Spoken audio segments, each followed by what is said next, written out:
Aurelio García del Barrio, director global del Global MBA del Instituto de Estudios Bursátiles. ¿Qué tal? Muy buenas tardes. Aurelio, si le parece, vamos a empezar por esta última noticia, la relacionada con el mercado del crudo, con el petróleo, con estos recortes de objetivos de demanda por parte de Goldman Sachs. ¿Qué le parecen? ¿Qué lectura hace de este movimiento y sobre todo la reacción que ha tenido el mercado?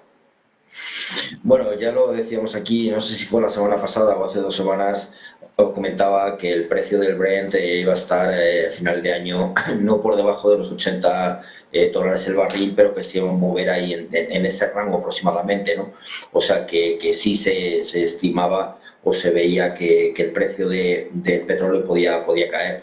Estamos ante una situación de incertidumbre y por lo tanto volatilidad, y las materias primas no son ajenas a ello, ¿no? El cobre también está dando bueno, avisos de que las cosas no están bien y de lo que puede venir.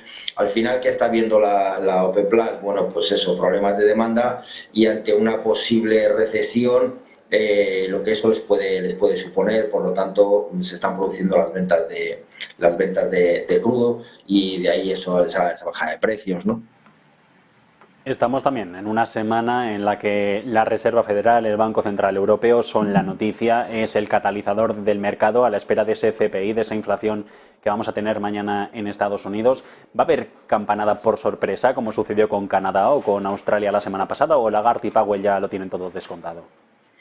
Yo creo que está todo descontado. O sea, es verdad que tanto Australia como Canadá, después de una pausa de varios meses, bueno, pues han vuelto otra vez a subir tipos. Y el argumento para ellos, claro, es que han constatado que la lucha contra la inflación no ha terminado, ¿no? Y yo creo que no ha terminado ni para ellos ni para nadie más, ni para los demás, ¿no? Al final, hay mucha esperanza por parte del mercado de que los bancos centrales se vayan acercando poco a poco a ese punto final de la subida de tipos de interés, con que han tratado de combatir la situación inflacionaria que estamos viviendo. Y aquí la cuestión a resolver, la gran cuestión a resolver, es calibrar el momento definitivo de esa parada, la intensidad del último ajuste al alza que haya, y el tiempo, sobre todo, en el que el precio del dinero va a permanecer en ese punto, ¿no? O sea, antes de que volvamos a ver bajada de tipos, que yo particularmente no los veo. O sea, mañana, como bien comentas, tenemos datos de IPC en Estados Unidos. Yo creo que se mantendrá sin cambios la tasa intermensual en el 0,4%.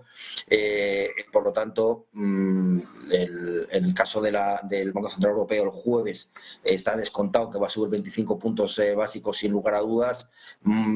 Seguramente otros 25 puntos básicos en julio.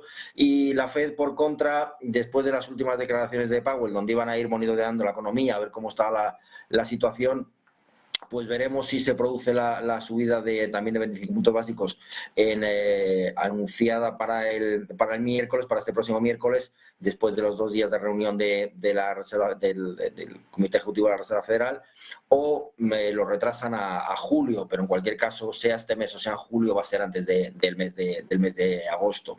Entonces, estamos ahí, no. Ahora mismo los bancos centrales, tanto la Reserva Federal como el Banco Central Europeo, tienen que estar manejando ese equilibrio de fuerzas inestable entre la subida de tipos para controlar la inflación, contra los crecimientos. Ha entrado en recesión técnica Europa. Por lo tanto, es el gran problema que tienen que dilucidar.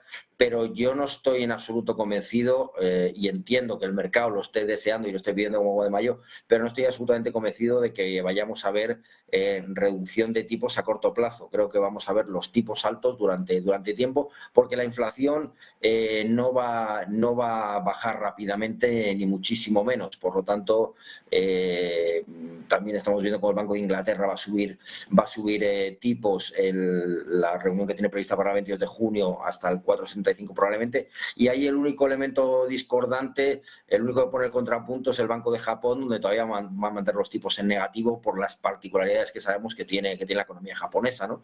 Pero el resto de los bancos centrales del mundo están todos todavía subiendo progresivamente tipos.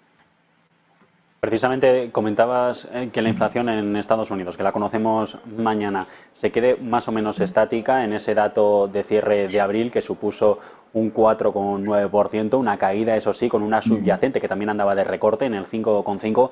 Hoy es JP la que ha emitido un estudio de los 5 escenarios que ve que pueden ser más o menos probables en función de lo que suceda con los precios, que al final terminan por ser un poco la clavija que mueve todo. Y hablan de un IPC, el 40% de posibilidades dicen estaría el IPC entre el 4 y 4,2 en dato interanual.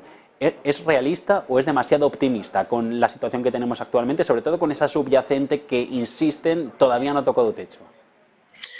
A mí me preocupa, y no solamente en Estados Unidos, ¿no? Lo estamos viendo también en Europa, nos está pasando a nosotros en España. Me preocupa el caso de la subyacente, ¿no? Que cuando tenemos una inflación subyacente por encima del índice general, donde el índice general tiene más cosas que el subyacente, como bien sabemos, el subyacente no considera ni energía ni productos frescos por ser más volátiles. Entonces, si este índice es más alto que no teniendo en consideración esos elementos más volátiles, lo que a mí me está indicando es que la inflación se ha anclado en la economía, ¿no? Y por lo tanto la manera de sacarla de ahí es más complicada. Si miramos Estados Unidos, perdón, llevamos 10 meses de caída consecutiva, lo cual es bueno. Todavía está alta, como bien estás comentando, aunque ese descenso se está frenando, ¿no? Y al final vemos cómo se han quistado especialmente en los servicios. ¿Qué pasa? Pues que el intento de lograr un aterrizaje suave en la economía, conteniendo los precios sin provocar una recesión, se le ha complicado además al país, con la crisis bancaria y con los problemas, todo el debate político que ha habido en torno al aumento del límite de deuda que acaban de aprobar, ¿no? Por lo tanto, hay muchos factores ahí al retortero. Pero, desde luego, la situación inflacionaria no veo a corto plazo que se vaya a solucionar. Y estamos viendo que ni siquiera en Estados Unidos algo más que en Europa, porque el origen de la situación inflacionaria por un lado es de demanda y en otro lado del Atlántico viene determinado por el lado de la oferta, pero estamos viendo cómo ni siquiera esos aumentos tan importantes en cuanto a tipos de interés está consiguiendo devolver la inflación a los objetivos del 2% que tienen los dos principales bancos centrales del mundo. Precisamente vamos con esa decisión de la Reserva Federal, con esa crisis que hemos asistido en los últimos tiempos, en estos últimos días, sobre el techo de deuda, sobre esos pactos.